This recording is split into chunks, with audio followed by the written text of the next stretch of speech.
Hey guys, how's it going? Welcome back to another Animal Crossing Island tour video.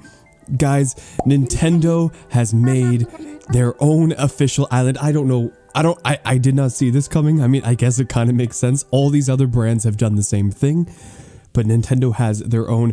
I don't even know what to expect. What 10 villagers did the official Animal Crossing creators, Nintendo themselves, choose? What kind of style have they made? Is this island going to be decorated to the core? Maybe cottagecore like everyone else? We have arrived, and the first thing I noticed is that the island is actually just called Ninten. Very interesting. It's called Ninten itself, and ooh, interesting. There are only 8 villagers. Only 8. Rather than 10. Nin 10, if you ask me. Okay, and it was more like Nin 8, right? But if you want to come and tour this island yourself, guys, the dream address is right there at the bottom, and I'll also remind you guys near the end, and it will also be in the description below, so you guys can come and check it out yourself. But we have the resident themselves named Nina, which is very interesting. Then we have Phoebe, Poncho, Punchy. Oh my god, Etz is quaking right now. He is punching the air and everything like that. Oh, I really have to show this to him, man. Etz, if you're watching, leave a comment down below. Let me know what you think of this. Puddles. We have Sterling, Velma, Leopold, and Rhonda. Ugh. Okay, Rhonda and I go way back to the Karen hunt, but whatever. We're going to move past the past drama with the villagers and get on to this island. The map actually looks pretty intricate. Way more than I was expecting, and as you would expect, right there, Tom Nook as their actual flag. Very simple. So the first thing I want to check out really quick is their custom designs. Like, I feel like every design in the game is a Nintendo custom design, but what actually is going to be here? So they just have the Tom Nook flag and the Tom Nook tee. That is literally it. There is nothing else you can get. Okay, I thought there was going to be like 20 different things, but you know what? It's very short and sweet, and as I said, guys, every single design in the entire game is already Nintendo's design, so we don't really need that. So we start off here, and let's go down here to actually... Okay, so this is the airport. This is normally where you would visit. And they've actually chosen to go with some brick and some different designs on the ground of different types. They have this slot machine, which is actually from Pocket Camp. And we have a few other cute things here. Oh, there's like a gift right here. Yeah. I'm just going to yoink that really quick. Nothing that I take here can actually be kept. It's just 100 bells. Okay. Okay. Cool. Let's go this way. Oh, outside of the museum itself. Oh, this is actually really pretty. What? Yeah. That's very pretty, very open, vibrant, very airy. It feels like the old games, kind of how the game was meant to be played.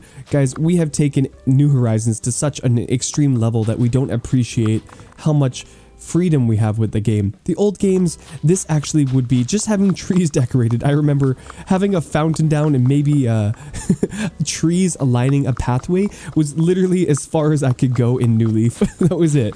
I just had trees surrounding my plaza, and that was good decoration back then. But now we get all of this great stuff. We have actual fossils just placed down on the ground outside. Very interesting. Thematic. They have apples as their native fruit. And they seem to have gone with paving a lot of things, and I like how they have this lovely residential feel to it. Oh, look at the pandas playing ping pong. Oh, so cute. Also, we have this music section over there for maybe some busking or something of the sort. Over here we have, is this Velma's house?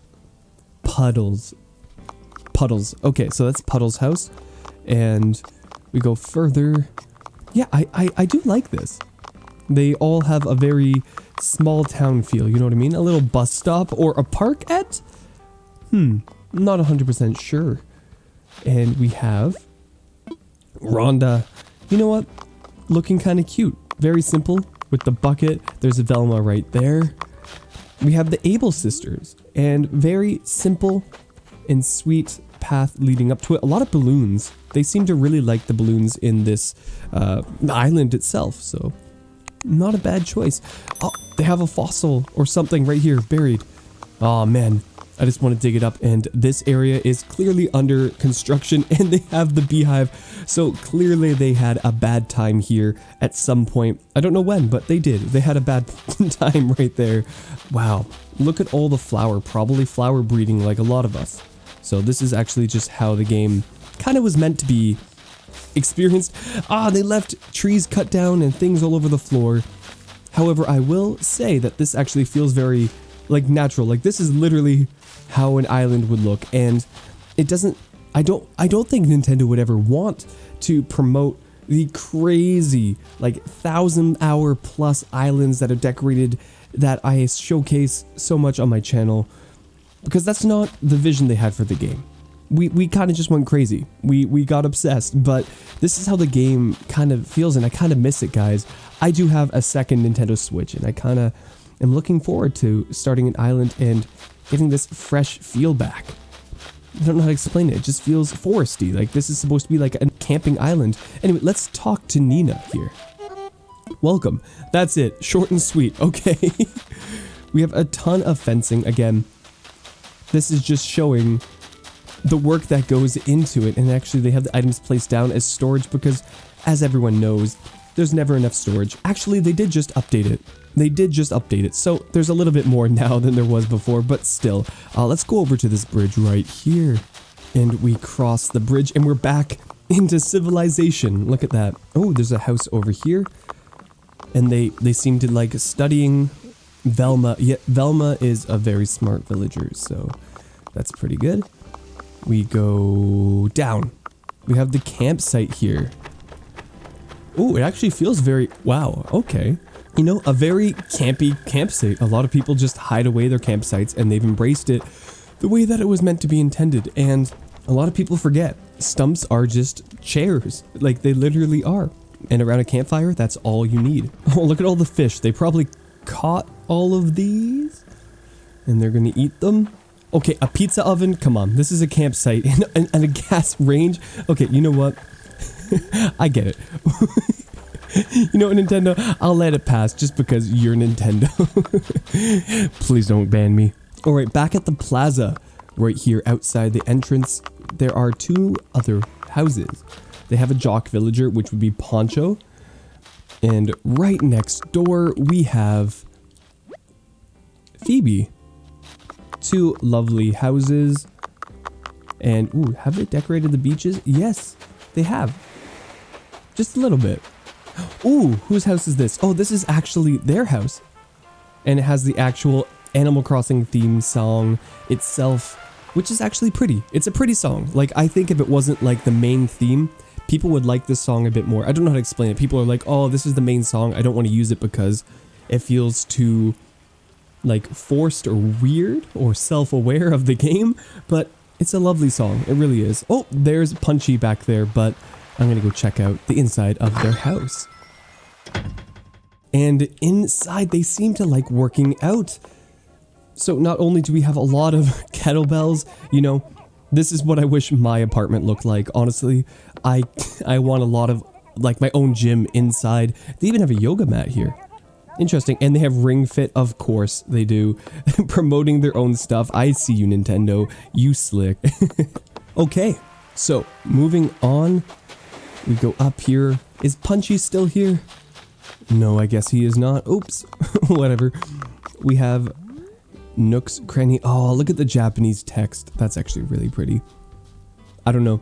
It just looks so much better than the one we have. The styling, the color, everything. Very cool. And we have some bonsais over. Oh, just one bonsai. And some other fall themed items. And whose house is this?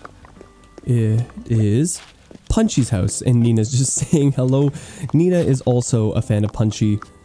Punchy is now the official mascot of Nintendo. Amazing. So I noticed there's something over there in the top left corner of the map, but I took the wrong way. So let's go backtrack a little bit and go check that out. All right, and it is right beside the campsite, and I went down instead of across, and they have the orchard. What? This is interesting. They have a cute little flower garden here. I guess that is originally where they were getting the pink mums from, I guess. They love balloons. I've noticed that. We have some mush furniture laid around. this is actually really prettily decorated. Fun little things like this. And then you have, poof, right there. Is that Princess no, that's not Kaguya. I don't know what this is. It just seems fun. I know some of them have some lore behind them, but this one I'm not completely sure. If you guys know, let me know in the comments. You guys always educate me of this really cool cultural stuff that I would have no way of knowing without you guys. So let me know. All right, we went down last time to get to here, the campsite, but now we're gonna go to the last part of the island right over here, and this is Leopold's. Am I saying that right? Leopold's? Oh goodness, I can't say it. Whatever. Guy with the green hair's house, okay? Don't judge me. And last but not least, ooh, this is quite decorated, more than the other ones. I noticed that. It has a lot more fencing and flowers, a lot more care. Maybe care? But last but not least, we have Sterling. Sterling's really cool. Everyone knows that. I prefer Nox. I don't know. He's a very powerful chimkin. You know what I mean. But guys, that was Nintendo's official island. Is this what you expected? Like, did you find their villager choice to be interesting? Why did they go with those villagers? Very interesting that they didn't choose the very common villagers that everyone else likes, but I like that. I like that they're not pushing this whole thing that only these top tier villagers, Raymond, Marshall, blah blah blah blah, are the only good ones. No, like all of the villagers are amazing, and I really implore you, and so does Nintendo clearly, to find your own favorites. There are 400, maybe even more, villagers in the game, and people limit themselves to only like 20 of the most common, and let me tell you, I'm also a bit to blame for this, but I have some unpopular picks like Piper or June. Villagers that not a lot of people like. Stinky, which I don't know why Stinky isn't top tier, guys. Next time you have the chance to vote, just vote for Stinky. Let's get Stinky number 1 one day maybe. Anyways, guys, that's it for this video. I hope you enjoyed. Make sure to subscribe and leave a like if you liked it, of course, and subscribe if you love it, because I mean you watched the whole video. Like, you watched literally the whole video and you're not subscribed. Are you crazy? Like, do we need to talk more? Like, I don't know if we can continue this relationship if you don't just want to, like, help me out a little.